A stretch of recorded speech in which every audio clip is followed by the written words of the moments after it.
Chaos broke out on the streets of Minneapolis on Saturday after protesters and law enforcement clashed following the second fatal shooting involving federal immigration agents.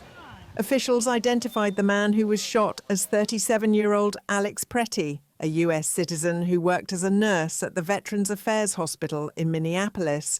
The Department of Homeland Security released a photograph of a firearm it said was in Pretty's possession. According to authorities, an immigration agent fired defensive shots after fearing for his life.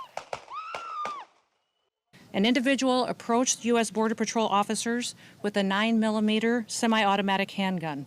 The officers attempted to disarm this individual, but the armed suspect reacted violently. Fearing for his life and for the lives of his fellow officers around him, an agent fired defensive shots. Medics were on the scene immediately and attempted to deliver medical aid to the subject, but he was pronounced dead at the scene. Witnesses, however, described a different account, saying Pretty was already lying on the ground when the shooting occurred. Well, he was walking and stuff, and then the ICE just jumped out of nowhere and just started tackling and tussling with him. He was just walking, and they just surrounded, and he slipped on the ice, and they started tussling with him.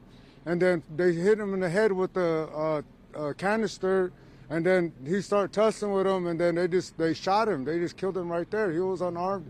He was just walking. He didn't have no gun or nothing and stuff, you know. He was just dead. Minnesota Governor Tim Walz said the state would lead the investigation into the incident. Walz, who accused federal officials of attempting to shape the narrative, urged U.S. President Donald Trump to recall federal agents from Minnesota. Well, as I said last week, this federal occupation of Minnesota long ago stopped being a matter of immigration enforcement. It's a campaign of organized brutality against the people of our state. And today that campaign claimed another life. I've seen the videos from several angles, and it's sickening. Donald Trump, I call on you once again, remove this force from Minnesota. They are sowing chaos and violence. We've seen deadly violence from federal agents again and again and again. President Trump, however, took to social media, placing the blame on state and local officials, whom he accused of inciting insurrection and preventing police from protecting immigration officers.